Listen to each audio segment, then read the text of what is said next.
All right. Hi, this is Marcus Pulis, and this is Aquarian Anarchy. As usual, I am joined with my good friends Chad Lemoine and Nicco.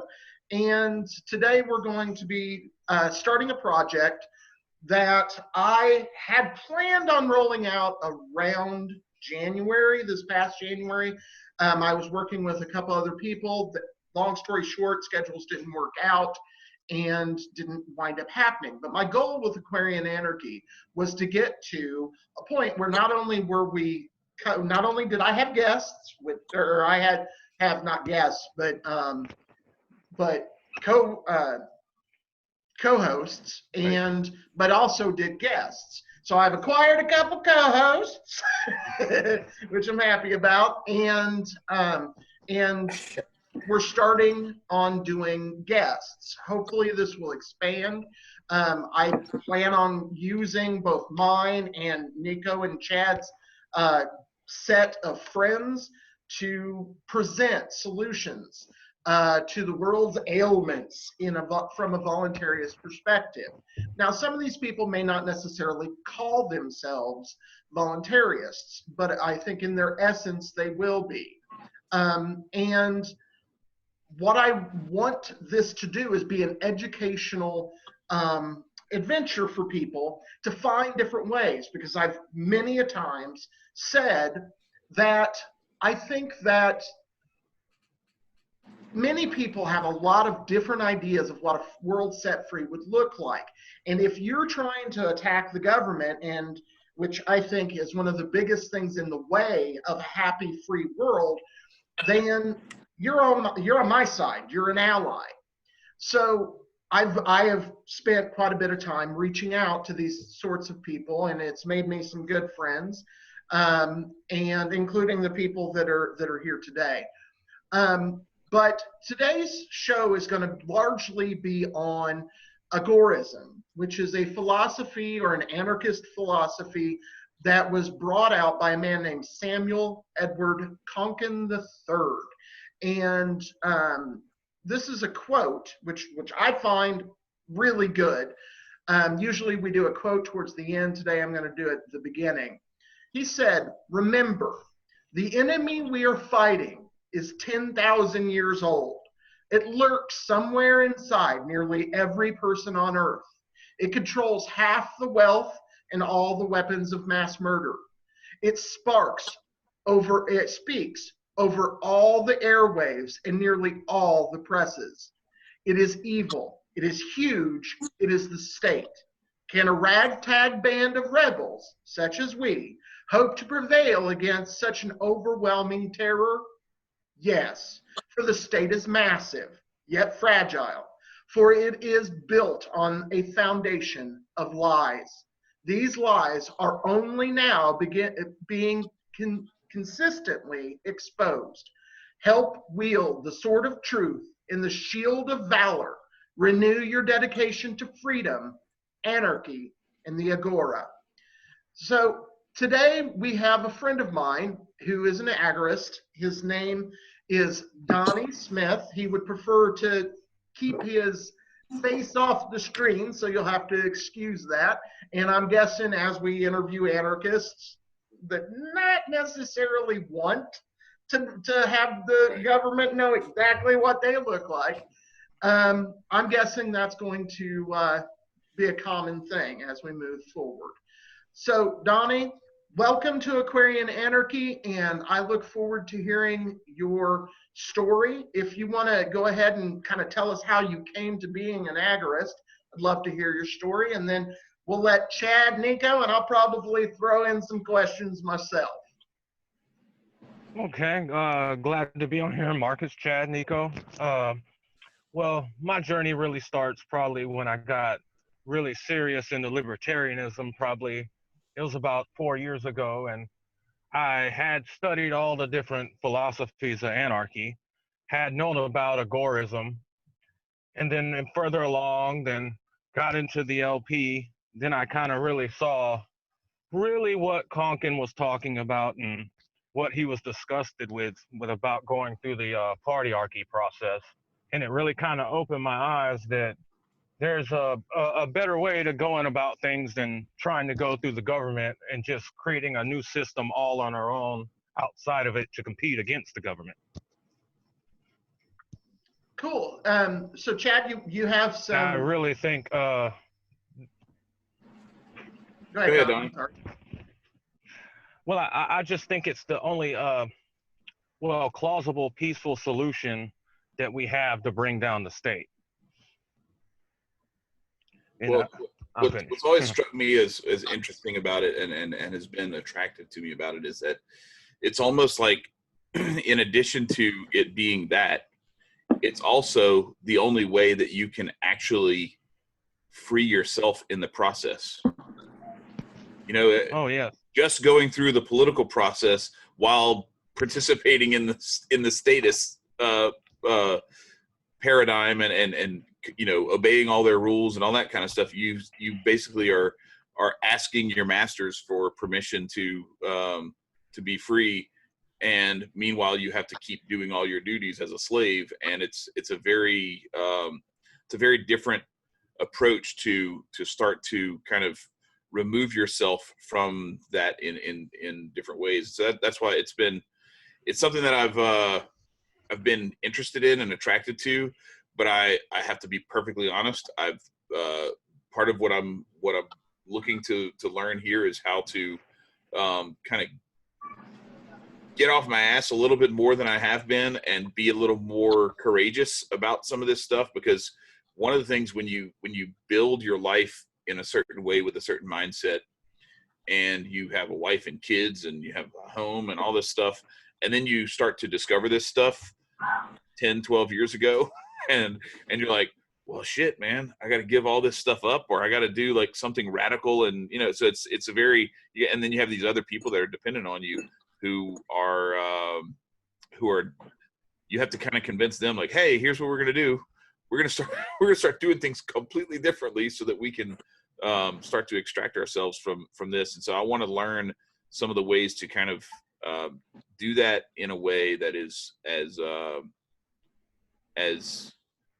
non-disruptive as possible, so that it's as smooth a transition as it can be, and to be able to commit to it in a way that I'm not going to make a mistake and do something stupid that is going to get me in trouble, that, you know, because I don't understand it properly. So I'm looking forward to this. I have to ask a question though. I see your little symbol there is the A cubed. You want to tell everybody what that symbolizes? Well, it's the A3 stands for agora, anarchy, action, which agora comes from the Greek word open marketplace, or the sum of all human interaction. Anarchy, we already know what that means. Yep. No masters, no slaves.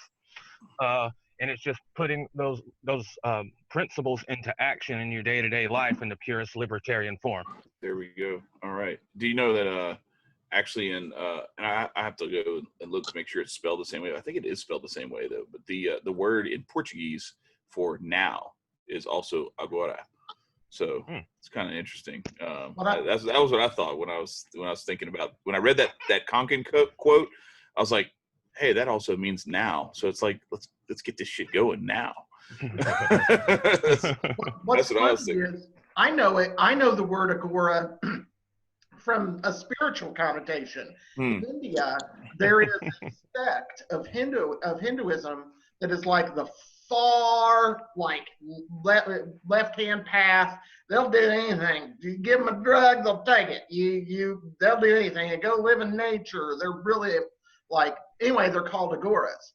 So there's a book called The Agora, and by a guy named Svoboda or some shit like that. And anyway, excellent book, but it's not. So the first time I saw it, that's what I thought, but that's been 6 years ago or something. Right. So we'll let the Google Translate girl tell us what now means in Portuguese. Agora. There you go. There you go. Did you hear it? Did you hear it? So Nicco, I know that that some of this anarchist stuff is a little newer for you. Yeah. Do you even know, like, from your perspective, have you ever heard the word agora as associated with anarchy, or is it new to you? I'm curious. Well, with the term being associated with anarchy, no, I'm completely ignorant. Not now, but I was completely ignorant to it prior. But I've heard the term agora. I've seen it. I'm fairly sure it was like no, that was a different movie. It was I think Argo. That's what it was. But no, I have seen that symbol before, but never knew the origins or anything along the lines of that. Cool. So do you have any, Right, so- Nicco, do you have any questions for Donnie right out the gate about? Oh, yeah. So with you discovering the anarchy and agorism, were there any like specific people that you've followed besides the ones that we are named? Are there any specific leaders that are like really prevalent that are out there that are being censored, or is it just something that I just am being now exposed to and have to look deeper into? Okay, well, when I first started getting the anarchy, I was more along the lines of an individualist, and Benjamin Tucker was one of the first people I started researching and liking. And I know he gets the bad label of a pure socialist, but they were not reading those books correctly and misunderstood them. And I also, Lysander Spooner was a big one. I think everybody loves him. And when it comes to modern day anarchists, Mark Passio's got to be one of my favorites. Nice. So, Okay. so for me, I know, like, again, I've been relatively informed about agorism for a while. I've followed Derek Rose for years, who considers himself an agorist and practice and is actually there. Donnie, correct me if I'm wrong, but Konkin had 3 books, and the third one wasn't quite finished. And Derek Yes. basically either has or is attempting to Complete it. write the rest of it and finish it. Is that right? Yeah, he has a YouTube video on there where he attempts to finish it. I didn't get all the way through it to see if he actually finished, but I know the book had 7 chapters, I believe, that were finished. I know a lot of it was what I knew of it. I still haven't studied it a lot. That he was bringing up the failures of communism, and I believe it's supposed to be like his magnum opus work of counter economics. So that's one thing that I have to look into some more myself, because I am a new agorist. I won't claim to be somebody who's practiced it 10 years and knows everything. Yeah. But you are an old time anarchist, Yes. right? Okay. So if you would, Donnie, and then I'll kind of hand it to Chad because he's got a whole bunch of questions for you.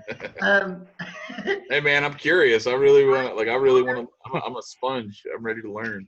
When I've looked into agorism, the thing that I found interesting was personally about it is the counter economics, which I'll let you get into a little bit more, Donnie. But the idea of taking the food of money away from the government as much as you can, working in the black and gray markets and those kinds of things. So that's what attracted me to it. What made you decide? And for me, I used to call myself an anarchist, just purely straight, for a long time. And then actually it was Adam Kokesh who convinced me to start calling myself a voluntarist. Yeah, because it made more sense to what I called myself, because I don't care if there's a government if it's voluntary. And so that made me identify as a voluntarist as opposed to just a regular anarchist or an anarcho-capitalist, because I don't care what if there's no government, however some community decides to do it, that's fine. So what, Donnie, made you decide, or what about agorism is different enough that you went, okay, you know what, I'm an agorist? Yeah, it kind of broke up for me a little bit there through when you were talking. Okay, I didn't hear everything. Sorry. What brought you to identifying as an agorist as opposed to an individualist or a mutualist or Yeah, it's an still ANCAP or what have breaking you? up for me. Oh shoot. Uh-oh. You got us? Can everybody else hear me? Yeah, I hear you fine. Yeah. I think Donnie's connection is what we're having trouble with. Yeah, it could be mine. Okay. Can you hear me now? Yeah. Okay. What made you decide to be an agorist as opposed to, identifying yourself as an agorist as opposed to, say, individualist, a mutualist, an ANCAP, an ANCOM, any of the variety of different kinds of anarchists? Why did you decide that you identify? It still broke up. You were asking me what it. Okay. Well, what really tipped me over the scale was just seeing how the LP operated in a overarching view of what kind of people mostly populated it. And to me, it was pretty much a joke that what I saw, I was like, most of these people are statists. They're really just constitutionalist minarchists, and they most don't really care about true freedom to me. I mean, as an anarchist, when you get in it, you can tell the look on people's faces when you tell them you're an anarchist, and you don't really get many pleasant looks. Unless it's another anarchist. Right. And it's like, Yeah, another one? Brother.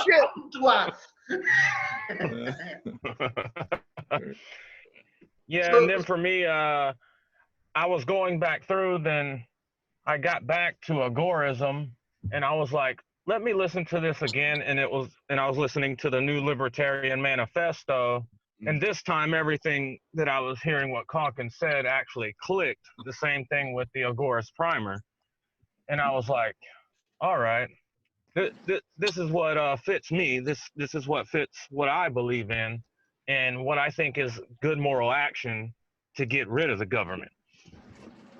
Okay, and so what, when you say this is good moral action to get rid of the government, what is that?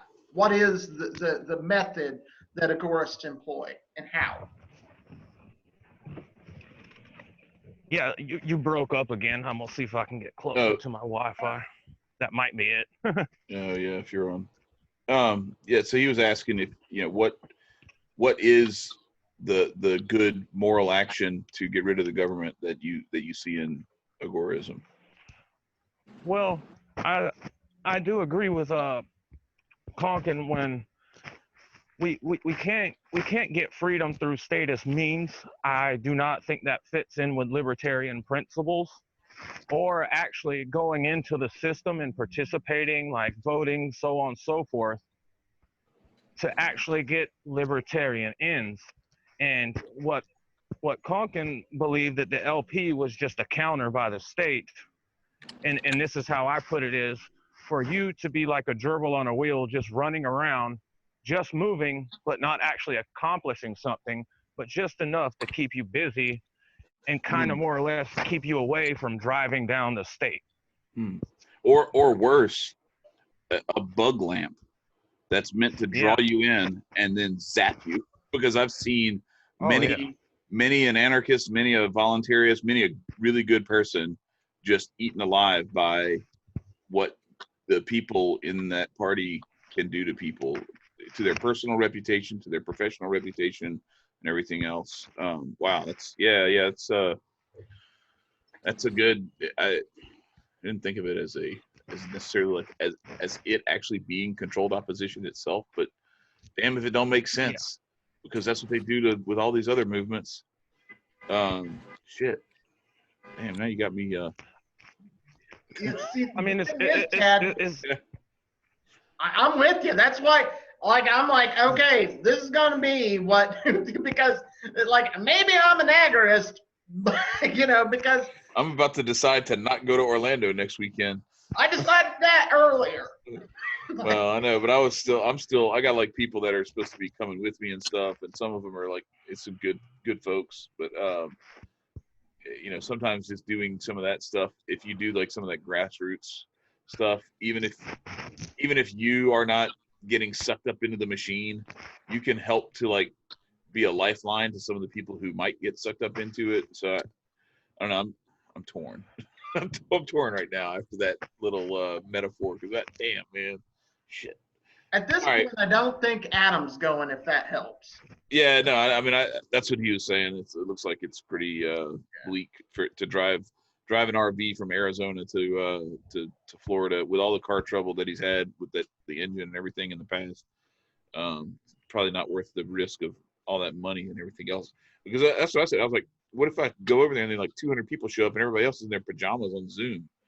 You know, what the fuck? Why am I gonna waste my time and money and buy food over there when I can be with my family? And anyway, and plus my brother's coming in from Mexico, and I would have to miss like a 4.5 day stretch with him in town that I really don't want to miss. So, well, I mean, I don't want to stay on the LP stuff too much because I really think we're going to dive into it a little bit. I mean, yeah. because what Donnie has said, that a lot of the reason is he saw what happened in the LP and was like, fuck all that. And I mean, you were there, Chad. Yeah. You were there when I was like, fuck all this, Right. Yeah, I'm with that. But I want to get into more of the how, like, because this is kind of like we can spend a lot of time talking about why the LP has issues and why the government's bad and all that kind of stuff. But let's talk to Donnie about like what he's done and how he's. So this is, I'll go through, and this because we kind of I filled you in on a little bit of this in our little chat going into this thing. But so looking at Maslow's hierarchy of needs, and starting off with you can't do a whole lot if you can't eat, drink, breathe, the very fundamental things, shit, have sex, those kinds of things, the very animalistic natural needs of man have to be met before you can elevate yourself to some of these other pursuits. So from the standpoint of my wife asked, she was like, do you go to the grocery store? Do you get groceries, or do you grow all your own food? Do you hunt, fish? Do you hunt on your own property? Is it like going to a lease where you have to, have a license and all this other kind of stuff?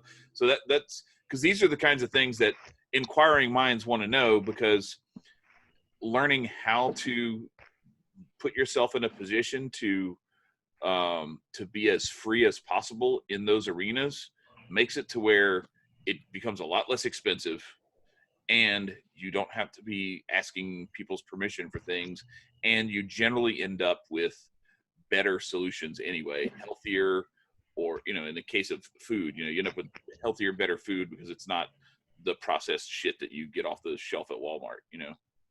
So you mind, is that a little too much, or is that Oh, no. Like that is a part of agorism, is planting your own vegetables, of course, growing all your own vegetables as much as you can get on the land that you have. But also when you're putting it into application for yourself, it's more or less you're assessing your own risk. It's an individual thing. Mm-hmm. So like you said, you having a family, you've got to come at it from a different angle. But you can also look at it like this: whatever you're doing as a professional career, you can also do it as a side hustle and subvert the state just by taking cash, crypto from other people. There's also being online and networking with other agorists, if you have any in your area that you can work with. And that's one thing Derek Pros did set up, was the freedom cells, which you can go online and look and find if there are any of them, any other agorists in your area, because that's generally what an agorist wants to do, is deal with other agorists. Right. It's just for trust. It's more of trust issues. Yeah. Safe. Well, and also like you're able to barter more if you have, you may have a skill set that I don't have, that we can trade services for each other. And also the freedom cells allow other people to teach other people these skills. Right. Meeting up, learning the skills. Like you're a good gardener. This guy is very knowledgeable with a 3D printer. You have a new 3D printer. You teach him your gardening skills. He teaches you how to run a 3D printer. And these kind of exchanges are better in a lot of ways these moneyless exchanges, which Right. I do like a lot. Right. Yeah. No, barter is huge because I was just kind of going through this with a coworker while we're driving around from Michigan to Wisconsin back to Michigan again, but because that's kind of how you have to go from the UP back down to the lower southern part of Michigan. But anyway, we're just talking through how every transaction you trace it back, and I think that they're underestimating when they say that we are taxed at a rate of like 50%. Because when you look at every transaction along the way and how much grift is just taken off of, or not I'm in a different world with Twitter grifting and all that stuff. But the graft, the skimming off the top of the little, it's basically like the juice or the rake at a casino or a sports book. They got to get their cut every step of the way. Oh, you got that raw material? Okay, we're gonna have to take a cut of that. Oh, you use that piece of equipment? Well, we're gonna have to take a cut of you buying that piece of equipment. So you trace all that stuff to the point where you finally get something in your hands, and it's probably 75 to 95% taxed at that point. Yeah. What you're paying versus what it could cost if the natural decline in prices was allowed to occur, because as we get more efficient, it should take less natural resources to make something happen than it did 300 years ago, right?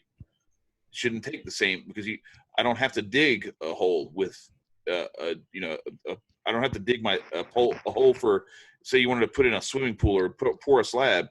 You don't have to dig that with a shovel. You can get a backhoe and or a little front end loader, dig that shit. You know what I mean? It's we've allowed ourselves to be much more efficient, but inflation and the monetary policy has made it to where they've just said, well, no, look, things naturally go up in price because over time that's what happens. Like, what? Why? Yeah. There's not even like a logical explanation for that. Right. And I'll tell you what, Chad, when I was on my way to becoming an anarchist, I learned what you're talking about myself while I was a conservative. Mm-hmm. And I was studying different tax policy that I want, because remember, this is coming from a libertarian leaning conservative. Mm-hmm. When I was there, now this has been several years ago, but when I was there, I was interested in the fair tax. And not to say that the fair tax is good, because it's not. No, but it's a not so terrible plea bargain. Correct. And so I learned tax rate that we're getting right now. Right. I learned through that study how they, the peanuts are taxed in the candy bar, the caramel's taxed, and the wrapper's taxed. It's like a reverse. It's like a reversal of iPencil. It's like if you take iPencil and you read that, and how, have y'all all read iPencil, or has any, what I'm talking about? You don't know what I'm talking about? Is it that super expensive ass pen for iPad? No. No, that might be an iPencil. No, it's called pencil, and it's basically like speaking from the perspective of the pencil, and it's like all of the things that go into it, and like the chainsaw to cut the tree down, and the stuff that makes the chainsaw, and the fuel that goes into the chainsaw, and all of these things all come together to make this pencil that you hold in your hand, and there's no central planner that says this is how you have to do, this is where you have to buy the chainsaw from, this is where the chainsaw has to get the fuel from, this is where the chain has to be repaired. There's no central planner planning all that stuff, yet still we have this amazing little pencil with all these different components and all these contributing raw materials and labors along the way to make it. Well, the tax system is like the opposite of that. It's like, here's this pencil, and along the way, every single one of those things was taxed at some point. And the people that made them. Maybe even multiple times. Right. And then you paid tax when you bought it. You had to pay sales tax. So it's pretty crazy. And so so the barter, back to where we were on that, the barter system is a way to just like completely, you mix the raw materials of the earth with your labor, and you kind of stop that theft racket, just at least for that transaction, and maybe even beyond that, by saying, hey, look, if you can train me on how to use this 3D printer, I'll show you how to garden, and I'll show you how to, find or make compost, so that you can have more rich soil and nutrients and everything. So that sort of stuff is very, very, very valuable. So that's okay. Well, I appreciate that.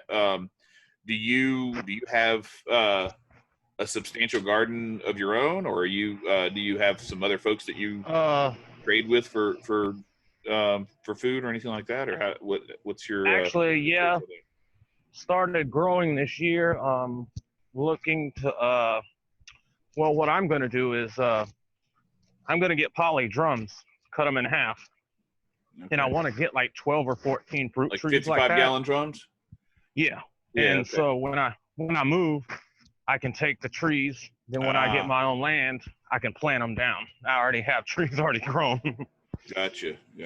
Okay. And I mean, like the thing you were talking about with fishing. I mean, like that comes to knowing your region where you're at. Mm-hmm. There's all kinds of little fishing holes that are out of the way that you can go fish without a license. Easy. I think agorism is a lot easier for people that are out in the country than it is for someone who's in the city. Mm-hmm. So someone in the city is just going to have to learn how to garden indoor. They're going to have to deal with cryptocurrency a lot more. Okay. And while someone out in the country can be a lot more self-sustaining, because I think we have less state influence out in the country. Right. And then also like where it's not illegal to do so, you can collect rainwater and have your own water supply there, and I guess filtering. Do you do anything like that? Do you have water collection or rainwater collection or filtering or anything, cistern type setup? I mean, during hurricane season, it's not legal to collect rainwater here, but we do it anyway during hurricane season when we really need it. But we have well water anyway. Okay. We don't have any city water, which is good. I don't like the city water with all that fluoride and stuff in it anyway. Right.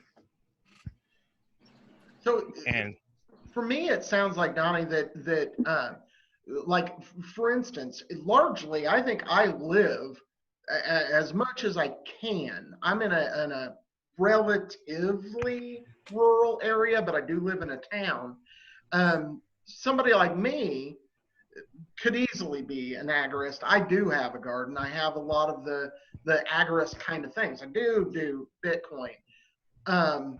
But I think that maybe the difference in just trying to understand for myself as well, from being a voluntarist and being an agorist, is that you're more focused on just absolutely for yourself. And this may sound like it's selfish, but it's not, because you got to put the oxygen mask on yourself first.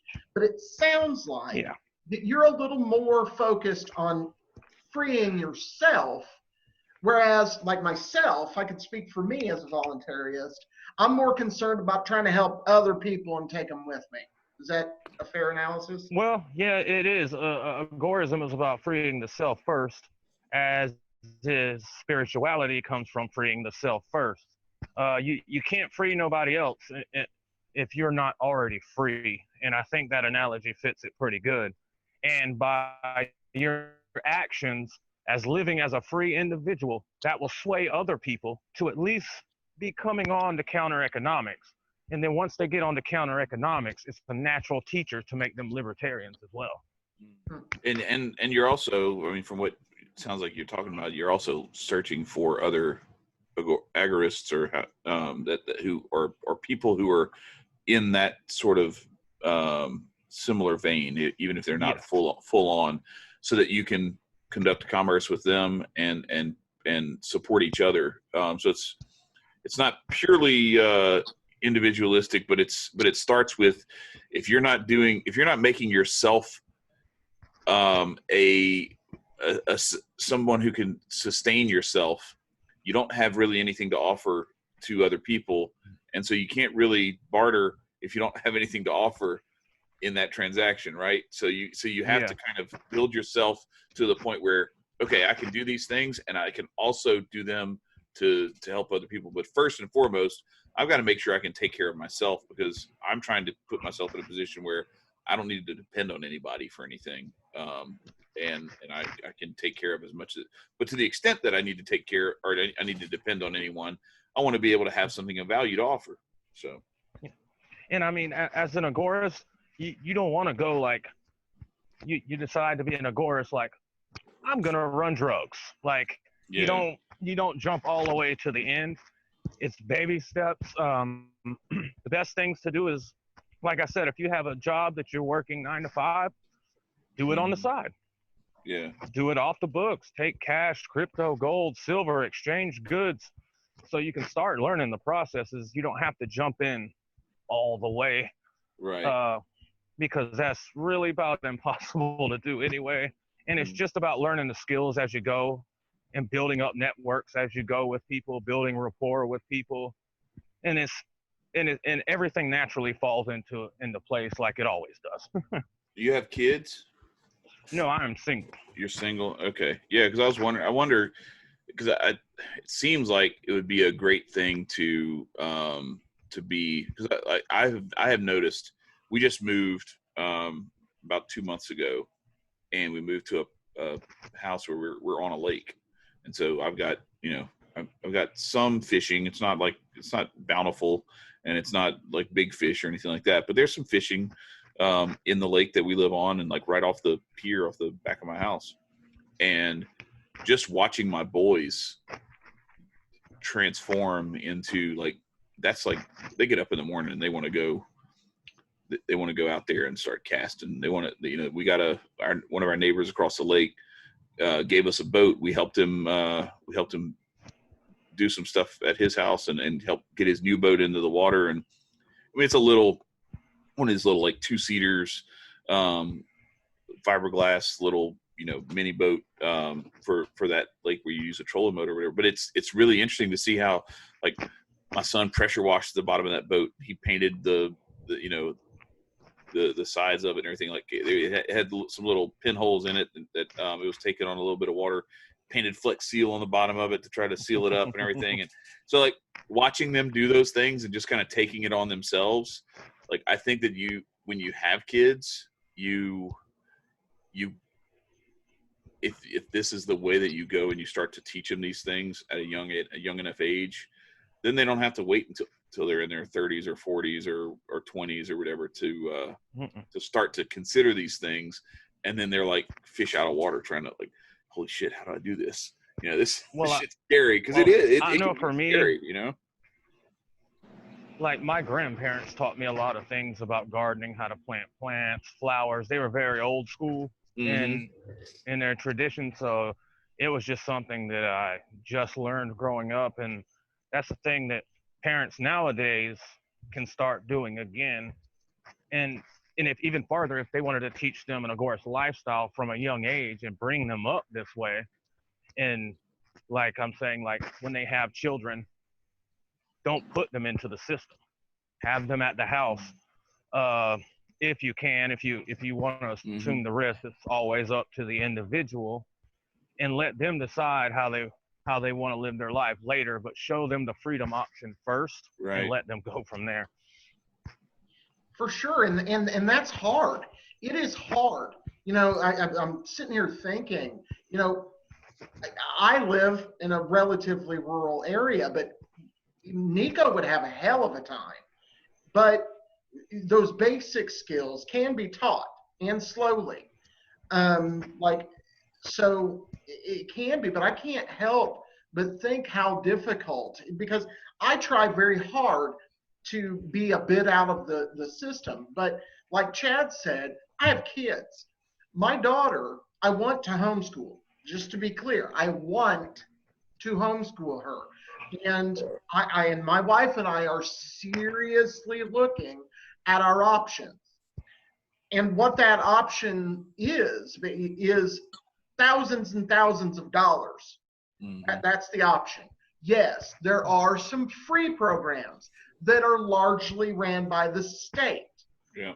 So the ants and the social pressures are greater at doing that. And not only does it cost thousands of dollars to do that, my daughter is in 4th grade. So my wife, who brings in an income, she doesn't bring as much income in as I do, would have to stay home with her. Yep. Yep. So it's hard. That's a challenge that I'm not sure I can make yet. I'm getting there. I'm with Donnie, slowly as much as I can, but I'm not there yet. Mm-hmm. Do you have advice for people like Nicco, Donnie, that That's what I was might going be to say. interested in being more self-sufficient, but they just can't? He lives in Chicago. Yeah, I just got 2 gardens in the back. Like, that's all I got. That's all I can sustain myself with at the moment. Yeah, I mean, You're 22. There's also how old are 22? Yeah, so you got some time, man. Yeah, no, I got time. Oh shit. Well, I have plenty of time to learn. I have plenty of time to learn a lot of things. It's just interesting. It's difficult because it's like if you're not born in a certain area. So say so for Chad, you take your kids and they're able to go around the corner, right in the backyard. For me, it would be much harder trying to go to Lake Michigan. You feel me? So, I feel as if when you establish more of that community sense, and this goes for like the homeschooling, once you have that community sense where you can continue to push those trades or those abilities, those attributes that could help produce more for society, it'd be more free functioning and a lot easier to barter with it. Yeah, I mean, like for someone in a city, I really think they have to network a lot more than someone that would be out in the country.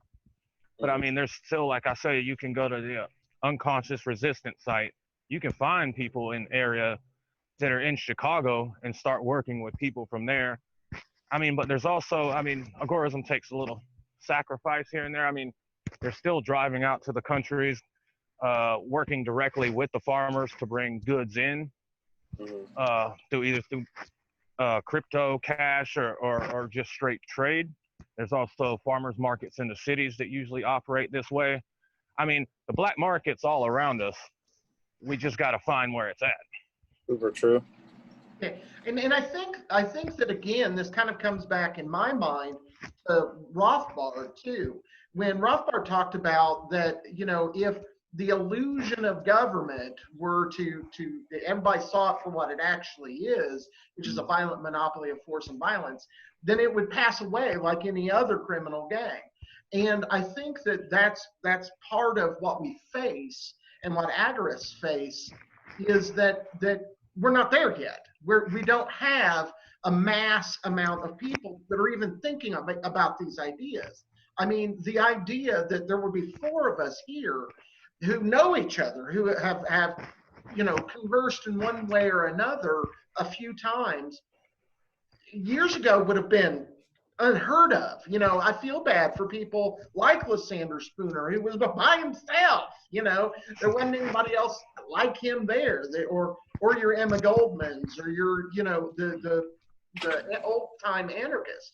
So I think that this could just be where we're at in evolution, and that eventually everybody will be agorists, and that maybe being a voluntarist is like leading its way down to being an agorist. But for me, I can't do it.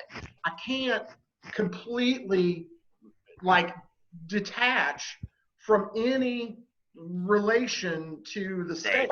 Right. Yeah, that's where I am too, because my employer, they unless I quit my job and just said, all right, let's see what happens now. I'm gonna have to like you said, Donnie, I'm gonna have to work a little bit on the side, start doing some things that can maybe raise a little bit of cash here and there, and then build that and keep building on it until it becomes something where I can just say, I don't need this job anymore. And I don't need all these other things anymore either. But one of the things that was interesting as you were talking about that, Marcus, it reminded me of as we talk about this violent gang, that if it were exposed, and if enough people were able to see it for what it is, and to not argue on its behalf, fight for it, fight for control over it,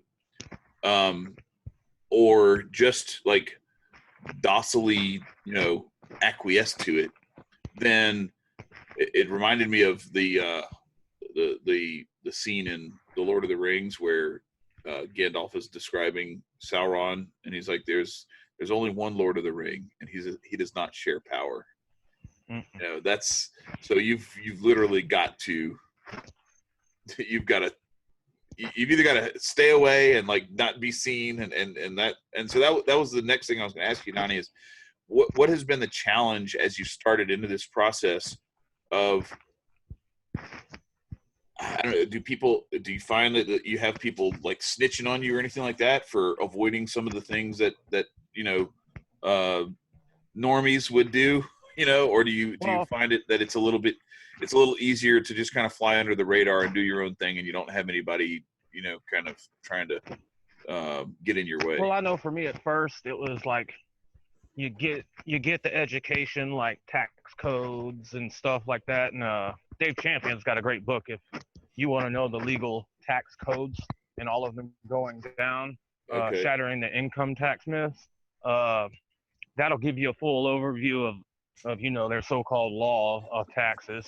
But and also where I'm at, it's not really a snitchy climate out here.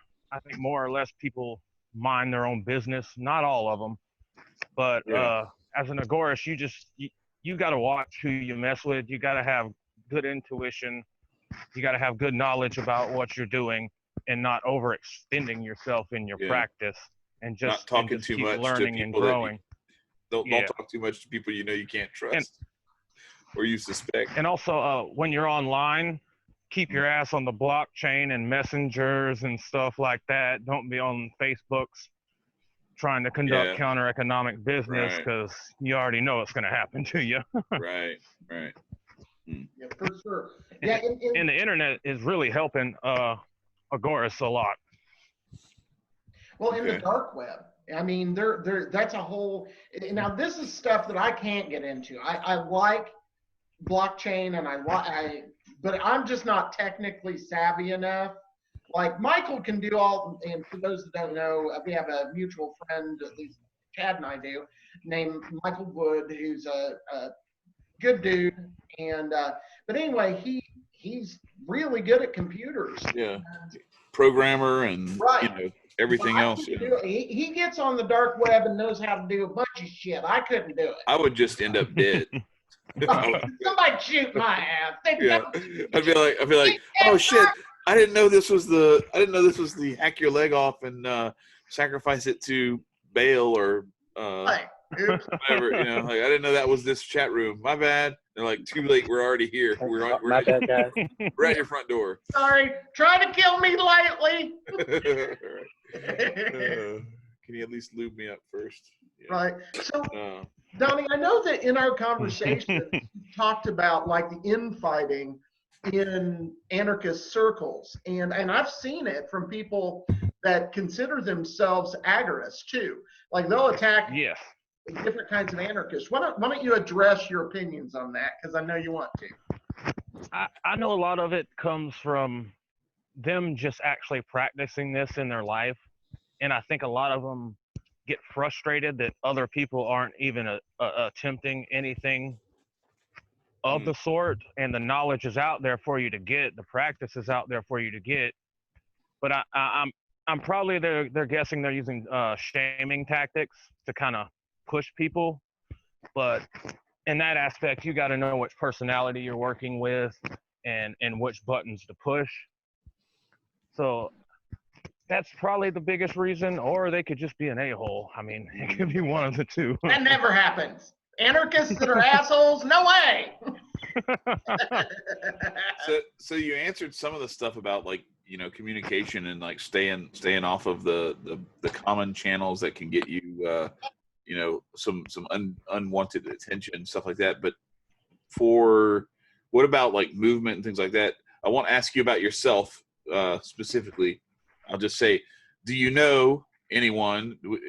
Are you aware of anyone who like either drives without a license plate on their vehicle or anything like that? Because I know there are a few people who do. I know, I think Dan Behrman has talked about how he hasn't done it for like a decade plus or something like that. And what, tell the people, like, what does that look like, and how realistic and feasible is that? And what do you have to kind of be prepared to deal with if you do something like that? Well, I think that goes state to state. Okay. So me, I haven't built up all the way to that yet. I'm not sure about the tag, but I know most people where I live don't have a license anyway. They keep a tag on their car. I think we have like 22 police for our whole county. Wow. Yeah, because like half of them quit during the riots and stuff. I was like, nice. Bye. It's a win. Thank you, Black Lives Matter.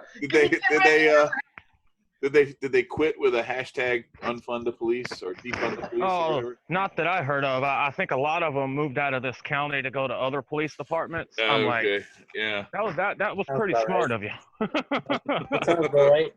Pretty slick, yeah. Gotta move up from the minor leagues to the majors. Yeah. Yeah, I've talked to police out here, and I asked them like straight up. I was like, if people are ready to pick up the guns, are you gonna quit? And most of them were like, yeah, I don't want to die. I don't think this county will get that bad anyway. Because they know what's coming if it's like, all right, we got to take everybody's guns. We're like, oh, okay. How many of y'all are there? Right. You went 22 and half of you quit. I don't quit. Right. Well, Yeah. I think he's saying there were 44, and now there are 22. Yeah. But all right, so this funny. is kind of an important one for me, and my wife is real interested in this too, because this is one of the things that we struggle with. We can do like legal representation and that sort of thing later, because that I think you can do. Just find somebody who's like a like-minded attorney or whatever. But you may have some other insight on that. The big thing I was curious about was, so like, what do you do when you get sick, or what do you do if you have like a real like medical emergency, heart attack, get cut wide open, loss of a limb or something like that. Because a lot of like the medical system is kind of a racket too. Like we have a lot of people who are like all too willing to hand over your information to people who you don't want to have it. It's like egregiously expensive because of all the bullshit that's like kind of built into it. It's one of those industries that's like unassailable.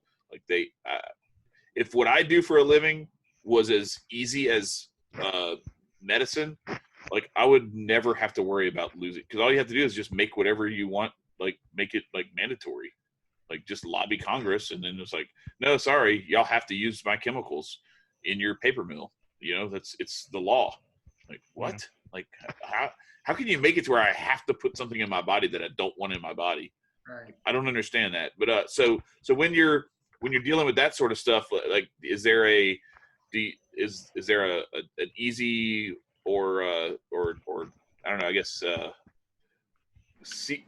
clandestine enough way to find doctors and healthcare providers and things like that who can help you, but who also are more in tune with like holistic medicine and not necessarily big pharma?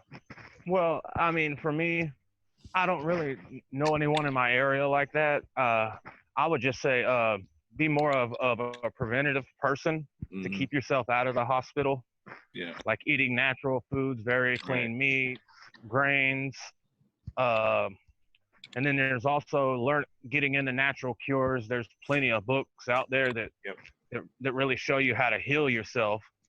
Because, whenever you take a medicine, your body just feels off and wrong. And part of me thinks that's on purpose. Like the way the medicines are set up, they're not made to heal you. They're just made to keep you hooked and coming back as a customer over and over.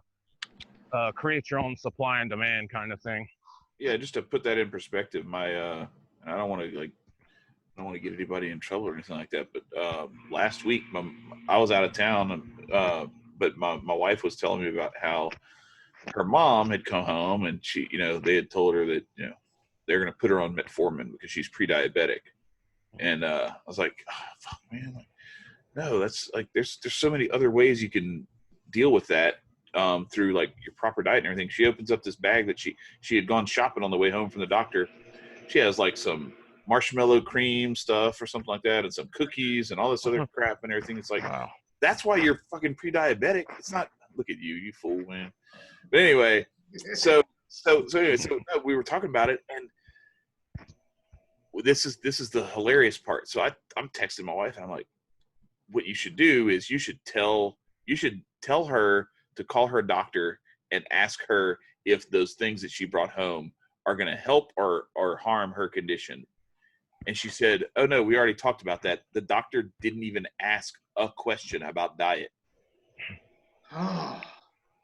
Diagnose someone with prediabetes, put them on medicine, just instantly prescribe them medicine. My God. And then you didn't even ask about what they eat. And you didn't make a recommendation on what they should eat. And on so top, back to your point about it's meant to keep you coming back as a customer. That's exactly like in what universe would that be? I'm trying to think of like if you were working out at a gym and you had somebody who was like trying to train you and they kept making you get weaker so that you keep coming back to train more to get stronger, you'd fucking quit. Yeah. But we can't quit the doctors. We have to. So that's why I was asking. Anyway, Well, what were you going to say? I think I got a good analogy for that. That's like the mechanic that fixes your muffler, but go ahead and breaks your transmission. So you come back a week later, and it's like, see, I told you should have got your transmission fixed. Mm-hmm. That for sure. And I can't believe, and to be clear, I mean, y'all know me, I'm a fat ass. But and like I said, I've been drinking some pop.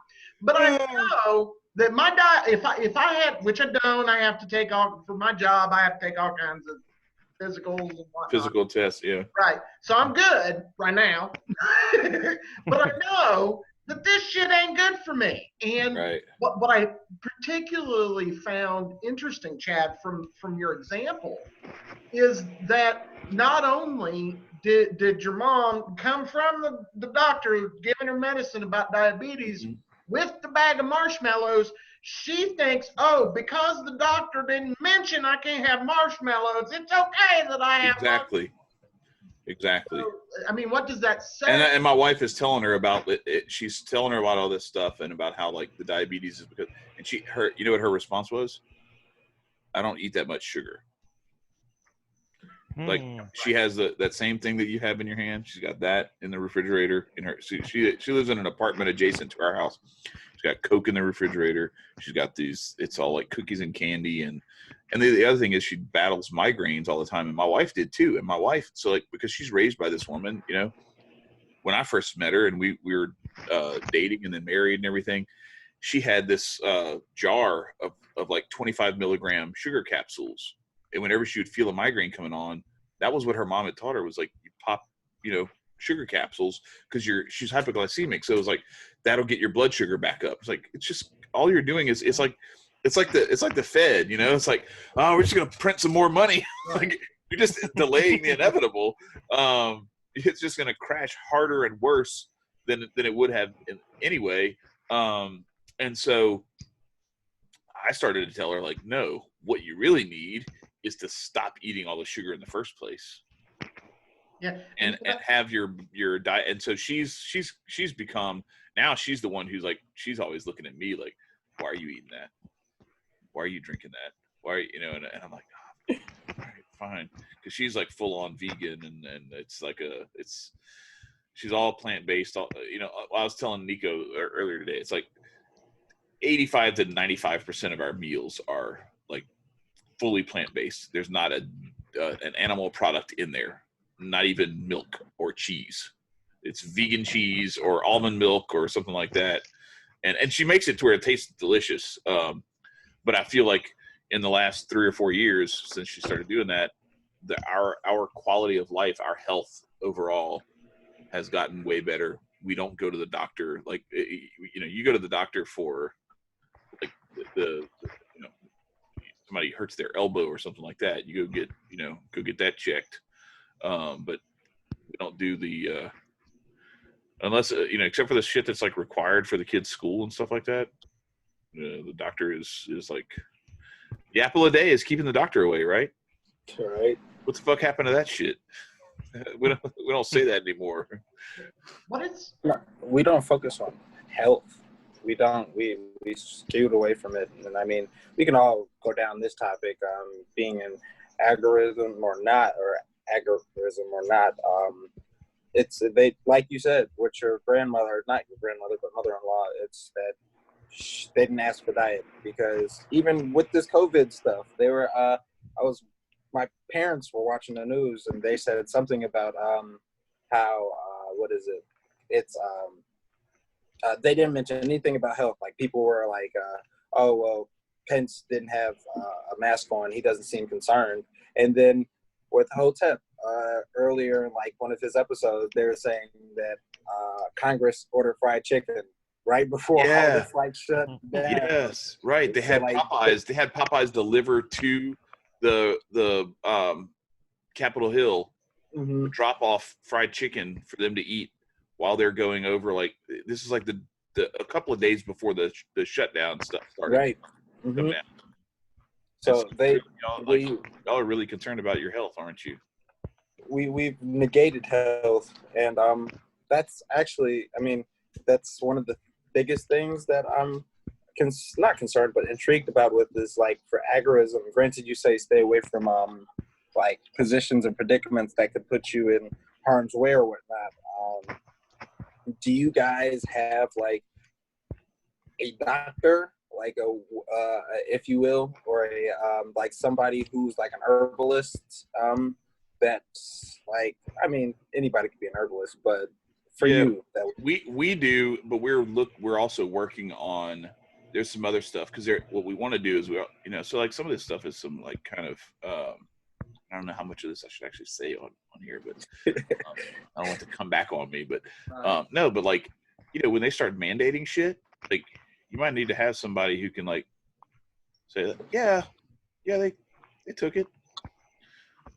I got it. I stuck it in them. Well, I'll say it this way: the more the state cramps down, especially like the medical industry, the reverse is that the black market always comes about. So I wouldn't say how many doctors would be out there doing this on the side, but that's an interesting thing to look into, because I don't know about anybody out here, but I think that would probably be easier to pull off in a city. Yeah, because you have more options. Yeah, your odds are higher just from the sample size that you're doing. For sure. And to me, because like health is something I'm concerned about, largely because I'm 45 years old and fat, and I need to lose some of that, and so health is something, and it hasn't massively impacted my my overall health, but I know that it will. So it's something I'm working on. And one of the things that I've kind of gleaned from a lot of this is that seems to be, at least for me, I can't speak for Chad or Nicco, but for me, I seem to be like an agorist in training. Like, what I mean? I'm like, I'm like trying to get there really bad. I'm buying Bitcoin, and I'm like an infantile Padawan learner right now. Right. I'm one of the younglings that Anakin slaughtered. Are we in the Cub Scouts for agorism? Right. Yeah, I think so. Right. We just work our way up. I'm not even in Weebelows yet. Right. How awful of a name for that was that, by the way? I know, I was like, we blow. Like, we blow. Like, it's no shit. Like, they should. You're advertising Danish right now. And now they have, like, when I was in Michigan, when you play a YouTube video, I don't know why it was up there, but for whatever reason, while I was up there, every time you'd play a YouTube video, if it wasn't Biden trying to recruit you, it was something about the Boy Scouts. And like this, if you had been molested by a Boy Scout leader or something like that, and I'm like, there go them Weebelows again.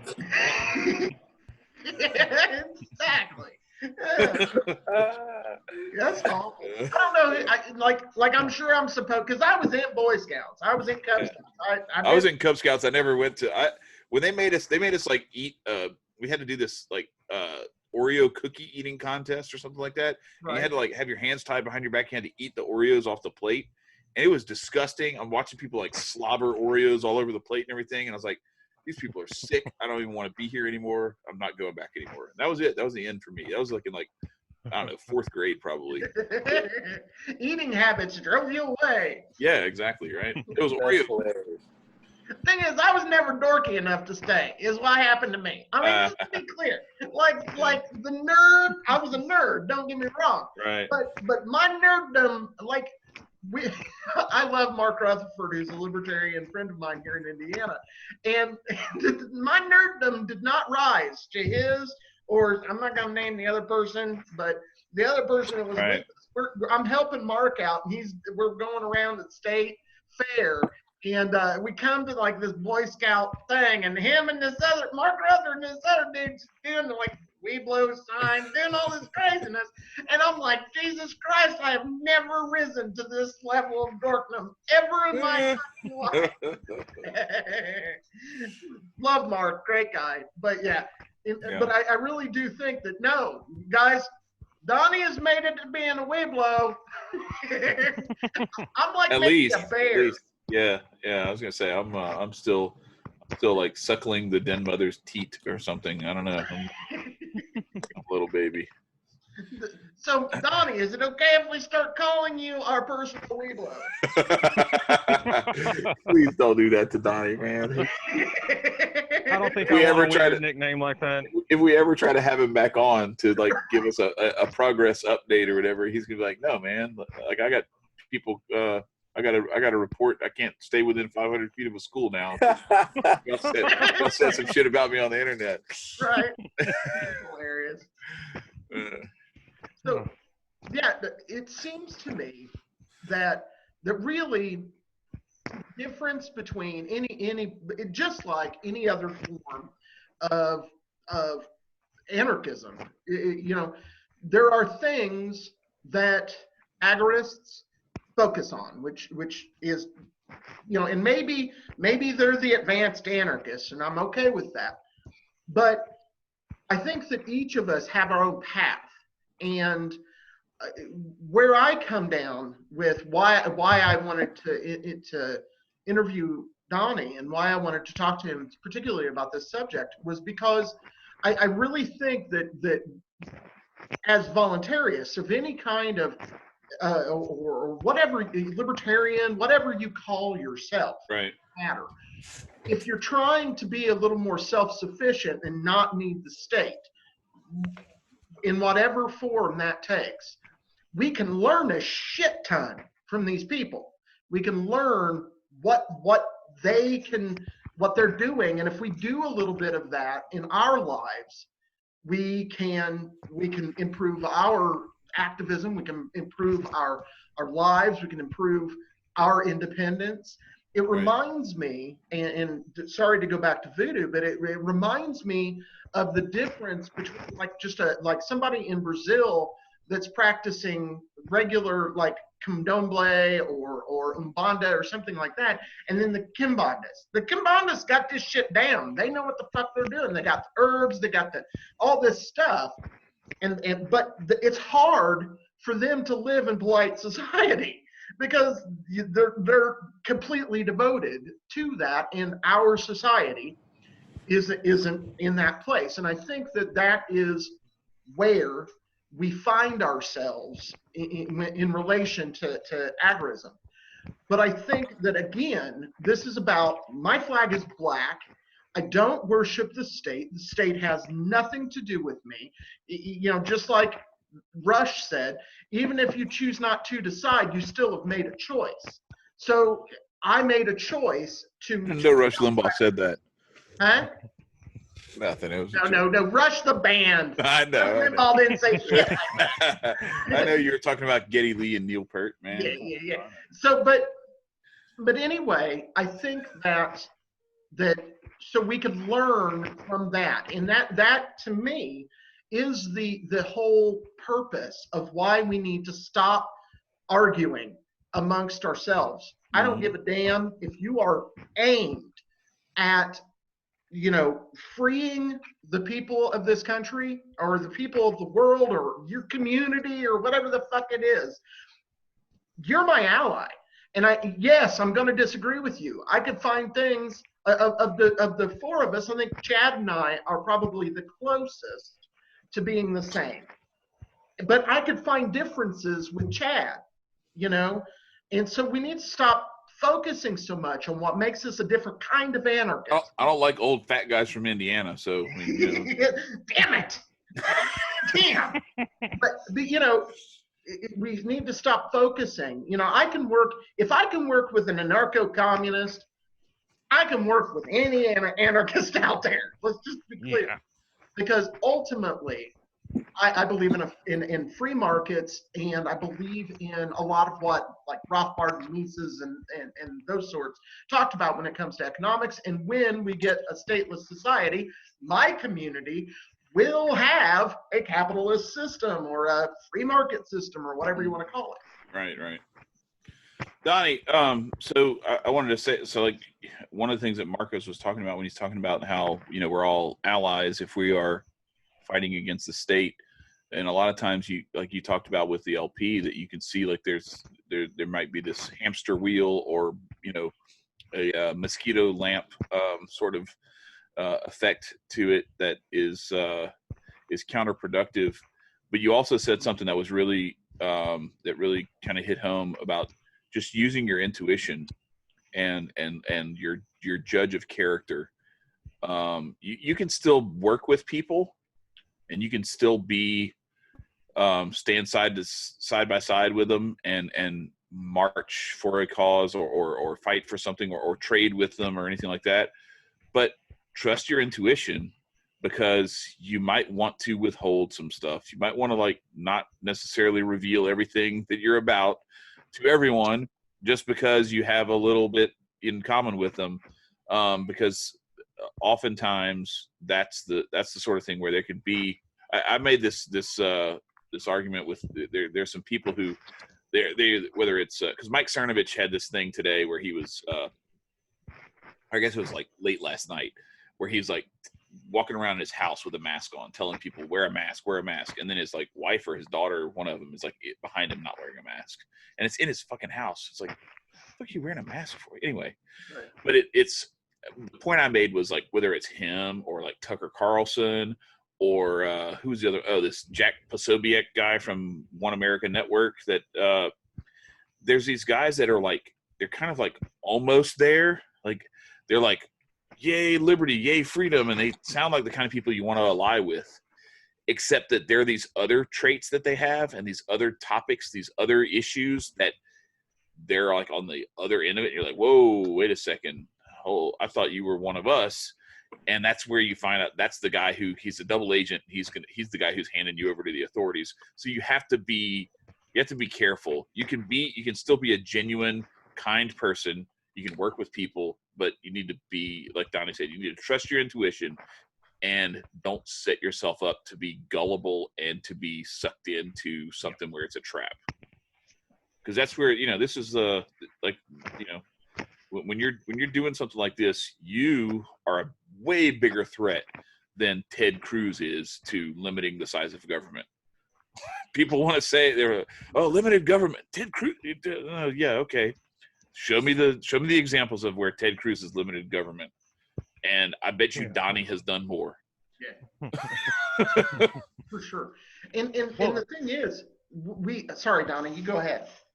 Well, I was just going to say, well, the way the climate is with the polarization dialectics that people are falling for, it wouldn't even have to be a undercover agent that could get you. It could be your next door neighbor.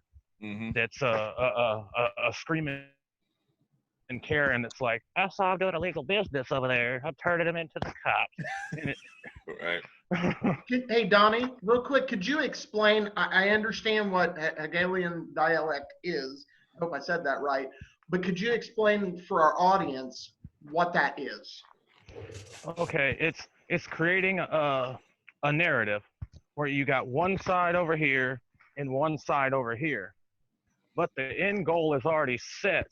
But you're getting them to fight at each other to where they're just not really seeing what's going on outside of them, and then bam, they get hit with something that they really weren't asking for, or maybe they were just oblivious to. So it's a form of divide and conquer. Yes. And I mean, I think we have plants in our own community that do this, like in groups that are just someone comes in and bashes ANCAPs, bashes ANCOMs, or and is the chair of the Libertarian Party. Yeah. I mean, I don't hate it. Like I love it. Fuck Nick Sarwark. Yeah. No, thank you. I'd leave that to Valerie. She, well, anyway, I'm not gonna say anything about. I don't want to. Not a big fan there either. But they are made for each other. I'll just say that much. Yeah. Some very dishonest people. But anyway, I'll leave it at that. The other thing about that though that I want to point out is, there's also the value of the distraction. Mm-hmm. That it's not necessarily just about divide and conquer. Some of it is just divide and distract.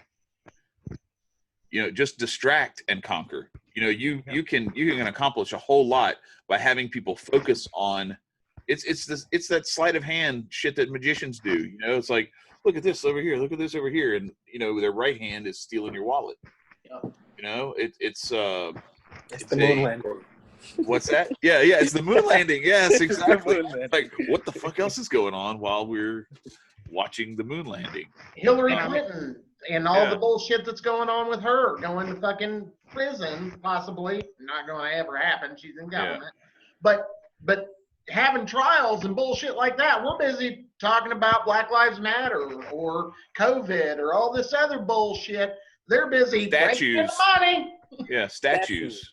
Yeah, that's what yeah, I did. Man, I saw this meme. It was so hilarious. It's a white crayon, and on the side of it, it's a Crayola crayon. It's a white crayon, and it says Sean King Black. That's awesome. Oh, it was so great. It was so great. But no, that distraction part of it, because that's, if you think about it, a lot of remember what I was talking about, how I didn't watch, I don't consume that much like entertainment TV that much anymore. There was a stretch of my life where like I got to the point, I'm just going to like reveal this, like when the 08-09 collapse happened. So the following things happened.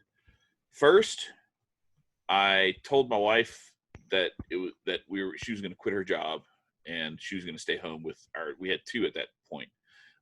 She was going to stay home with the kids because I thought it was a really good decision. And it was like, and this is almost like, it was like this test of like, how serious are you about this, motherfucker? So that was in November of 07. Okay. By like the spring of 08, right at the time that she is finishing out the school year, her last school year, where she's going to quit working, I find out that the biggest part of my business that I had was being taken away from me. Then the 08-09 financial collapse happens in the midst of that. So I'm dealing with all that stuff at the same time. My wife's not working. I've lost 2/3 of my income. The economy is collapsing. So like whatever, stores of value that I had before have lost 40% of their value now. And I'd have to take penalties to take them out because they're all like IRA, whatever, that kind of stuff. So like any savings I had was not in like liquid stuff. So there was no jumping off point. And in September of 2008, I found out that my youngest son was coming. All at the same time. Wow. And so like, I resigned myself at that point. I was like, you know what? I'll just get one of those like shift worker jobs and I'll just become like a consumer. I'll stop trying to create and produce, and I'll get out of like the sales and like business development and like problem solving and all that kind of stuff. I'll just start punching a clock. I'll come home, I'll forget about work when I leave. I won't have to think about this shit anymore, because I think about my job constantly, because I'm constantly trying to figure out ways to do things better and all that kind of stuff. If you're punching a clock and somebody else is responsible for all that crap, you're not worried about that. You punch that clock. When you punch out, you're done. Bye, bitch. I'm going home. And I was at that point where I was like, fuck all this shit. I'm just gonna punch the clock, make my paycheck, pay my taxes, and I'm gonna watch TV, watch football games and be like everybody else. And then there's this little bitty part of me that was still alive that rose up and said, fuck that shit. And I like went to work, and I started like building stuff even within the company. And it's very tempting. Like that's if you think about how like entertainment and how like sedatives and like the dopamine hits that we get from social media and things like that, like even Facebook, it doesn't even have to be divide and conquer. It can be unite and conquer, because they're united in being sedated. You got the whole world doing this Facebook and whatever else dopamine hit game where they're spending 10 hours a day on Facebook, and they're not changing the world instead. It's funny. My daughter sent me this little meme that somebody had. It was like history class, the AP history test in 2096. And it's a screenshot of the black square from Blackout Thursday. And it was like, citing original sources, name the top 3 reasons why Blackout Thursday ended racism in the United States. And it was like, it's a joke, because it's like, this is the stupidest fucking shit ever. Like, you seriously, all you did was put a black square on your Instagram, right, and that's supposed to end racism? Like what the fuck? Do you really think this is going to do anything? Like, people do, though. I know. And then people get mad if you don't do it. It's because of the assimilation that we're all accustomed to. It's the cancel culture that's popular on Twitter. It's if you don't have iPhone gang, we don't rock with you. It's if you don't have Jordans, we don't fuck with you. And it's been an assimilated, like, if you didn't watch How to Get Away with Murder season 3 and 4, you're bum. Like, it's because people have a problem with you not being on the same page as them. Everybody wants FOMO. FOMO is one of the biggest things that fucks up younger generations. If I wasn't there, shit, I missed it. I missed my life. No, it's just you missed that specific moment. That don't mean you missed your life. So I think it's a huge play in how people assimilate with themselves, saying, well, if I want to be cool, because we're living a popularity contest being in America. If I want to be cool, then I'll just continue to follow suit with what everybody else. And as you can see, we're not like that. The different dialogue allows the expansion of the mind, because then it gives you more time to think about certain things. Like when you just got made fun of your friends and he got you with a good ass joke, and then you go home, you're like, shit, I could have thought of that. Right. But even though you've had that dialogue, you're at home and you think of it and like, oh shit, well, I could use it again. Right. So I can wait bring for it my over moment. to the next one. I'll just wait for my moment. And so that's when you take away everybody being like a dollar bill and you start to bring $5 bills and $10 bills and bring variety, I think that's when the culture and there's going to be a much bigger shift in how things are moving. But it's going to be difficult because good luck telling a black person about the J. Cole and No Name thing. J. Cole said something about that, and then black Twitter all just blew up and tried canceling J. Cole, and I'm like, let's see how this works, because this man has done actually a lot. Granted, I'm not going to be all over J. Cole. Yeah, and, you like, don't have to all be. his- Yeah, you don't have to stand for J. Cole Yeah. to recognize that the dude is not like unaccomplished. You No, know? and and so like how they, what was it? Who the fuck was saying this earlier? Oh yeah, Andrew Schmidt. I was on Instagram, and he said that there's a lot that you get. You can make assumptions about a certain particular instance a lot faster than you can investigate it. Oh yeah. And we don't investigate shit. No. That's blatant through our schooling, through our health, the coronavirus, for fuck's sake. Yeah. Like, No, it's everything. very blatant. And I love Twitter, but Twitter is a perfect example of like we have microwaved everything down to 140 to 280 characters. And if I have to read, if it's, you know, too long didn't read, ain't just a meme, it's a culture. Mm-hmm. You know what I mean? It's like, you know, human action. Fuck that. I'm not reading that. That thing is, first of all, it's super academic. But anyway, it's, I tried listening to it, and I was like, man, I'm gonna crash. I'm falling asleep listening to whoever this is read Mises. But the More interesting. yeah, no, definitely. And I think the was it Jeff Riggenbach or one of those guys or somebody who does his who does the voice work for those is really good. But I'm reading a really good book right now. I'm not going to talk about, but it's really, really good. It's a page turner, but it's nonfiction. The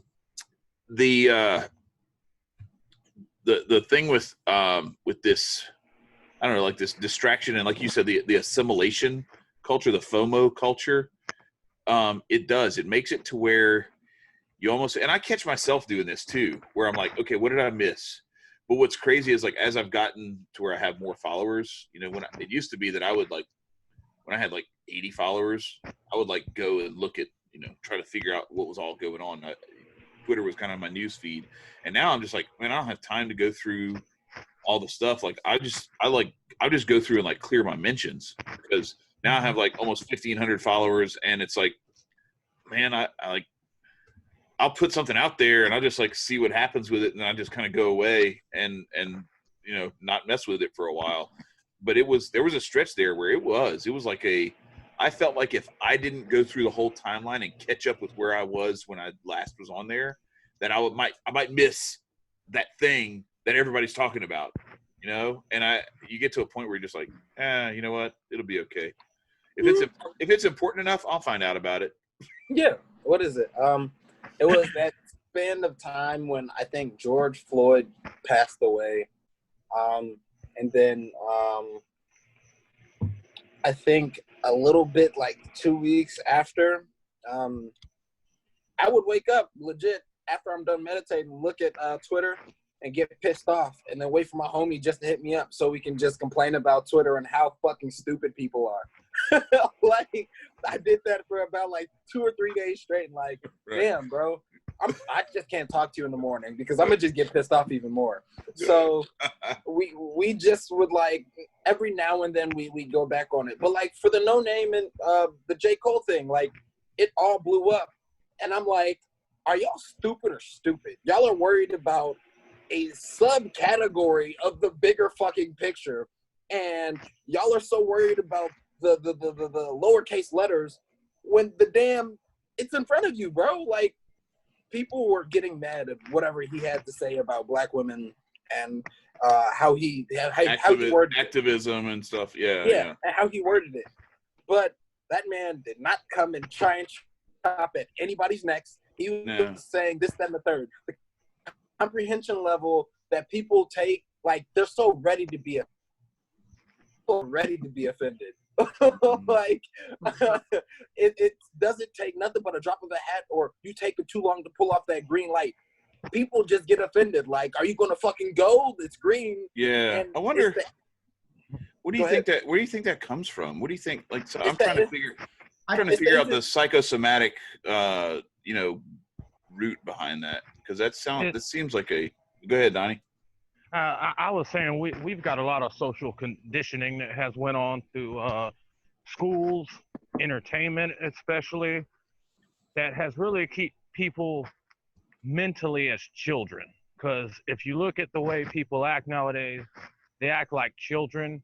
They don't want to learn anything. They don't want to hear anything. They just want to do what they do. They believe what they believe. They don't care. A lot of people really don't care about anybody else anymore. And you can see the way that public opinion is shaped so easy by news and public figures that these people, whatever these people say is their opinion instantly, and they have no critical thinking involved. Yeah, the elasticity of the mind has really been atrophied and super tightened up. When you're talking about like these conversations that you have, these different conversations that are not the traditional narrative conversations, like the conversation that we're having. This is not a typical conversation that you will find on Facebook or Twitter. Actually, at all.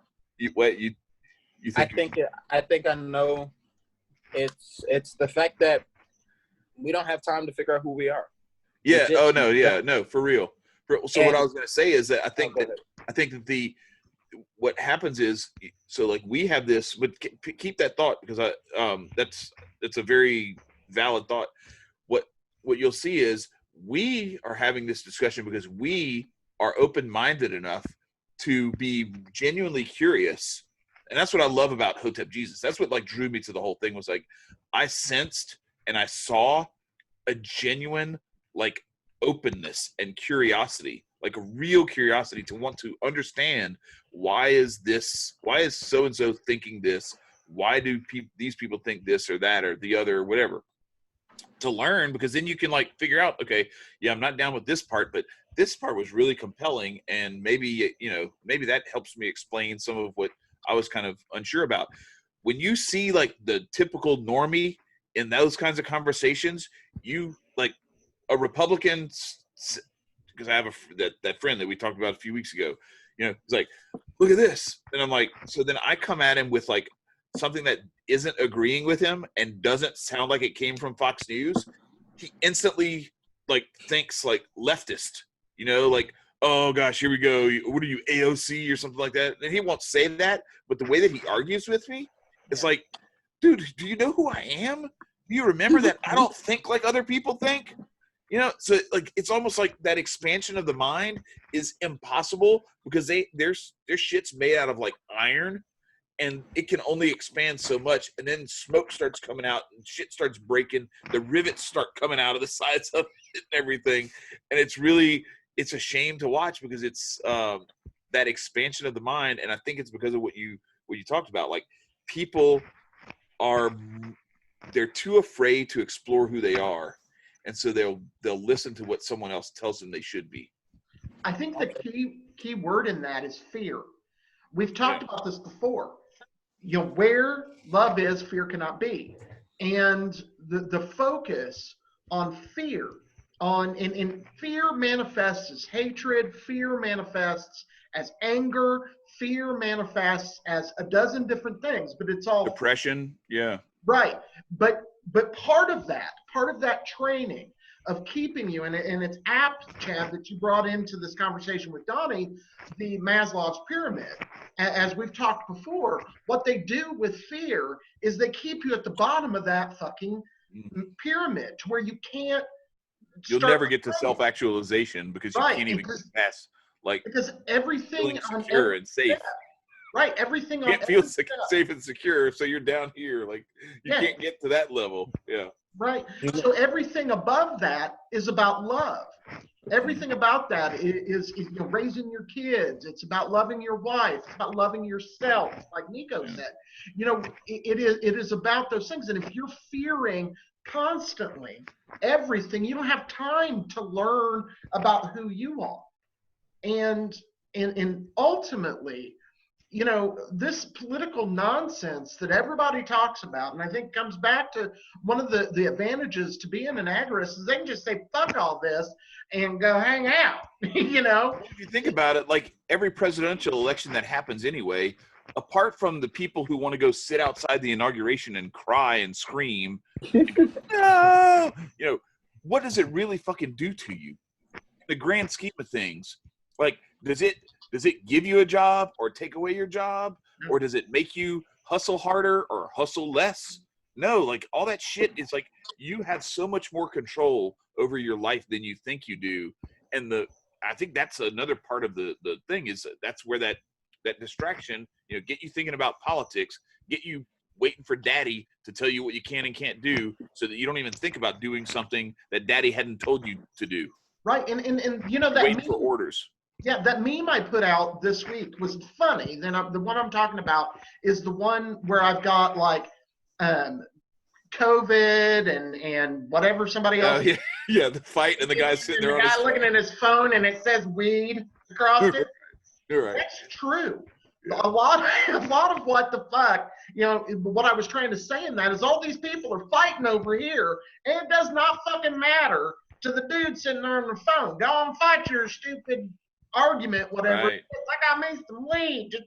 But there's truth to that. And I think that in all reality, weed is one of the things that you can do to get through some of this programming. And I think that's actually one of the reasons why they keep it illegal. And by they, I mean the government, is because when you're all fucked up, you don't give a damn about their fighting and their bullshit that they're throwing at you, because you can live a happy moment at being fucked up. And yes, it's escapism. I get that. Why weed's better than alcohol is because it doesn't allow for that kind of escapism like alcohol does to that degree. So I think that what we need to do is to learn again from people like Donnie and other individually thinking people, and focus down on what makes us love ourselves, love others, and brings us together, as opposed to dividing, conquering, and making you fearful. One thing I would say is when you talk to people, I don't know if anybody knows about this, what keeping the brain in a polarization effect, which is either keeping you in a left brain conscience or a right brain conscience. So that's like whenever you would talk to an ultra religious person, they'll automatically, if you say, well, I don't agree with this, and it automatically goes to atheist. Or you don't agree with somebody, it automatically goes to fascist. It is right. These people think in just two extremes and are out of balance. Yeah, I mean, we were called atheists this week. The Aquarian Anarchy. Oh yeah, on that. Nicco. Ain't a one of us atheists. Ain't a one. But because we happen to believe just a little bit different, just atheists. Chad's a goddamn Catholic. Yeah. So what is it? I hope I'm not a goddamn Catholic. I hope I'm hope God's got it better things in store for me than that. But yeah, I know what you. Sorry, Nicco, you were saying. No, it's I just want to finish up on the point that it's actually a few things.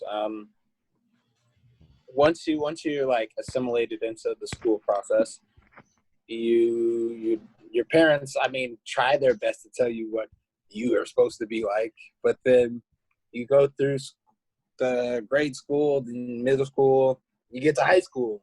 High school is a different breed. Granted, before that bridge, middle school and grade school, that's where depression really starts to kick in for kids. Then you get high school, that's a whole nother beast. That's where bullying's at large, drugs are really found, where parties are really initiated. But the funny thing is high school never leaves because we get a piece of paper. That's a diploma. You take that mentality straight over to college. And college gives you freedom and alcohol. Whew, the two best things a fucking teenager needs, right? So I'm not saying that college, you don't get, you don't get the kind of perception that other people do away from it, but it allows the cycle of repetitiveness and the same kind of collective conscious to go into a cycle over and over and over again, opposed to you breaking out of it and you having a different viewpoint on things. When you have a different viewpoint on things, and that's what like your college professor would be like. He would test you. That's why certain college professors, either you get that really cool college professor or that boring ass college professor. It's like you get one of the two, the one that likes and he wants to challenge you. But I mean, I went to college and I didn't finish it, but I just realized I'm like, this shit's not for me. Like I'm done sitting in a class trying to like gain information that I can get it in a different way and feel more connected to it. There's even though there's not similarities to it, there's something that I can connect to it more personally, or how I learned it, opposed to a teacher just pointing to a whiteboard and saying, here you go, here you go. And then I get bored and tired, go out with my homies on a Wednesday night, get fucked up, get half of it or more. Yeah. It started all over again until next football game. Yeah. Whereas the stuff that you've actually like sought out on your own, you can't help but commit that to memory because you're really genuinely interested in it. Mm-hmm. And so it's an exploration for you, and you don't forget that stuff. That's the thing that's really been a shame to watch. As I've looked back at my past, is like I used to think there was something wrong with me because I hated school. Because I thought school was stupid. I was doodling, I was drawing mazes and like designing. I did these, this is before computers. Okay, so I know, yes, I was in school before computers. Fuck y'all. Anyway, so yeah. So no, my friend and I, we developed these games where we had basketball, football, and baseball. And we had like a 10x10 grid. And we like calculated like what the probability would be of like, let's say it's baseball, so does the guy hit the ball or does he strike out?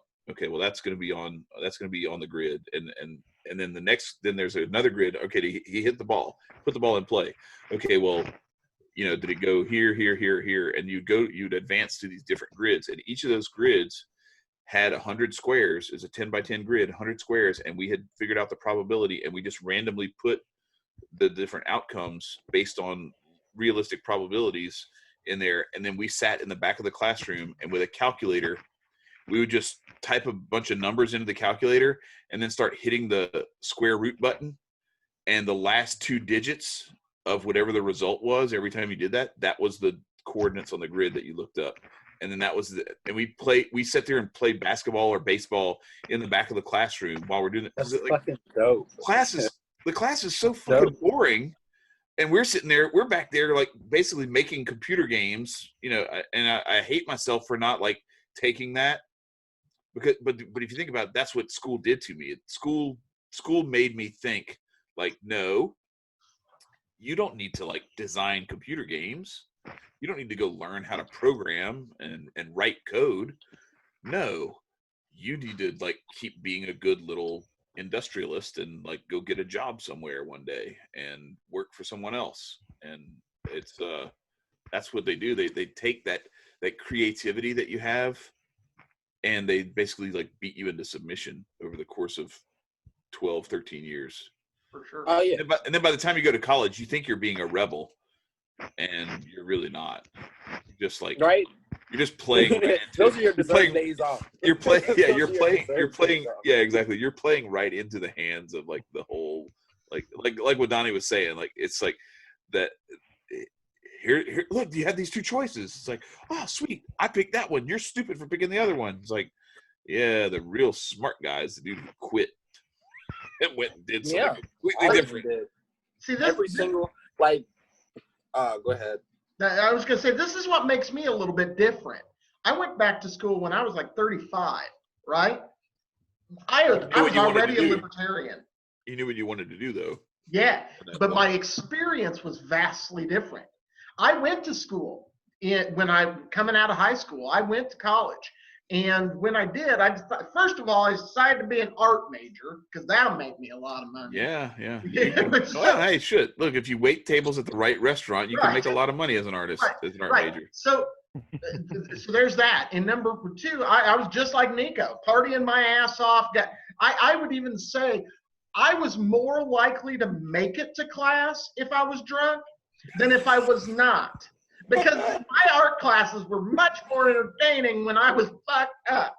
But oh yeah, painting bodega, baby. for sure. But when I went back to school when I was 35, I was on a fucking mission. I was gonna because I wanted to be a funeral director, which is what I got my degree in. I know it's kind of crazy, but I wanted to be a funeral director, and I was set on it. So I fucking killed that shit. I got straight A's. I was really good at it. But I came at it from, okay, I got to put up with this boring ass bullshit so that I get my name put on a little thing. I knew that when I came out that the real job was what I was going to learn at. So I was just going through the motions. But I think that's where I'm at. What we're talking about is where I'm at with the subject of agorism, is that I'm busy using some of those tools that they presented me, some of the government's tools that they presented me to free myself from their bullshit, which is what I did as a student. Is now my life went crazy, and I don't work as a funeral director right now, but but that's a story unto itself. And we're getting on to 2 hours, so we're not going to do that. But but no, I think that that's kind of where I'm at. Is that I agree with things that Donnie have said. The state is evil, it's bad, and we need to get away from it as soon as we can. I agree. But at this point, I don't know that I can and offer my daughter the kind of life that I feel as a father I have to do. Now, does that make me a minarchist? Does it make me a slave? Maybe. Maybe I'm not as good. Maybe I'm not as pure as an agorist. Maybe I'm not. You ever see Life is Beautiful? I don't think so. Roberto Benigni. It's really good. So that it's a story about this. I mean, it's really, really well done. But he and his son end up in like, you know, concentration camps in like the death camps in I think, I don't know, they were in Italy, but I don't know where they ended up ultimately. I think, you know, in some part of Germany or whatever. Anyway, they're in one of these camps, and but basically what he did was he convinced his son that they were contestants in this huge game, and that if they won, they would win a tank and all this stuff. And he went through this whole process with his son so that his son never knew that they were where they were. Wow. And so I think of it more like that. Like, it's not so much that you are a statist or a minarchist or a slave or anything like that. It's you're a prisoner. And for the time being, we're all in this prison. And what we can do is, within that prison, we can do our best to make the most of our time there and make a tunnel for us to find our way out. And with our kids, teach our kids all of the fundamentals of how to get the hell out of there that we are working on doing. Sure. And in the meantime, help them to maximize their enjoyment of the things that, because if you think about it, like the whole, like I was talking about with a presidential election, not really like shouldn't have the emotional effect it has on some people. Like you lost, like, kind of like what Chris Rock said about, you know, the OJ verdict or whatever. He's like, you know, black people are too happy, white people are too mad. You know, it don't have a fucking thing to do with you. He's like, I look at my mailbox every day for my OJ prize. It still hadn't come yet. You know, like, why the hell am I, why am I, you know, rooting for this shit when it's like, it doesn't have anything to do with me. Not a damn thing whatsoever. So, from that same standpoint, the political stuff, what we all do every day is its own little version and level of agorism, where we are ignoring the state and going about making. When I go to Walmart and you pay the sales tax and everything, but like what I'm doing has nothing to do with that. You know, if I go to like the farmer's market on Saturday and I go buy some, some basil from, a local farmer over there or whatever, there's probably some stuff in there that the state has something to do with that transaction. But as far as I'm concerned, like, I'm not going to the government office to get assistance or anything. Like, I'm trying to help people so that they won't have to be there. That we all have a way of kind of divorcing ourselves already from this stuff in our actions and in our mindset. And so it's just a matter of continuing that down past the point of just doing what we do on a daily basis without worrying about politicians, but also going to the point where we, to the extent that we think about them, we think about avoiding them and avoiding their snares, and finding a way to do that. So that's where this kind of took me, is think about that. Because what Donnie said about how, you don't have to jump off with both feet and like just, quit everything and go try to like start your own, Bundy Ranch tomorrow. You can work your way in that direction little by little. But every little bit that you do to remove yourself it's less money that you're helping to pay for wars. It's less money that you're paying for these private jets for these elitist politicians and shit like that. And it's more that you are putting yourself in a position to ultimately be completely free one day, or at least, set your kids up for that.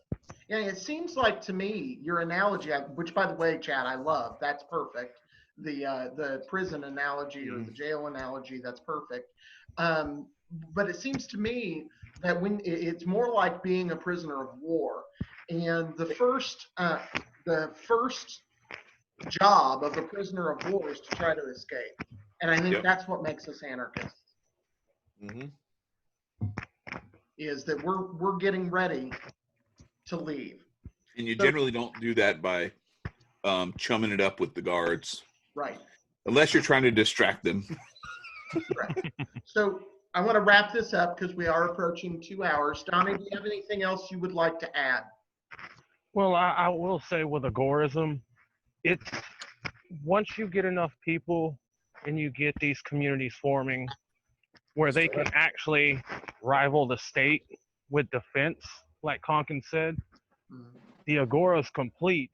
And when you think about doing it this way, in a counter-economic way, you prevent any new states from forming after, just through your actions. Not even necessarily having to teach anyone anything else, but at that point, it's so much easier to teach people. So much people would be more receptive, and as in a peaceful manner. I think it's the perfect way to get to freedom. Mm-hmm. We just got to have the numbers. Yeah, and I think that you're right. And I think that what came to mind while you were explaining that, Donnie, was that, we talk about talking to libertarians and making them more voluntarists. Well, maybe the next step is just going down that way. And we talk about that, like when we are having conversations about the Dallas Accords, which I'm not trying to get into some deep things with LP. Right, stuff. LP history. Right. Yeah. But the LP had the Dallas Accords, which was basically this is early on in the party's history, where the anarchists and minarchists more or less agreed to disagree, that we would just be on the same side and reduce government as much as we possibly can.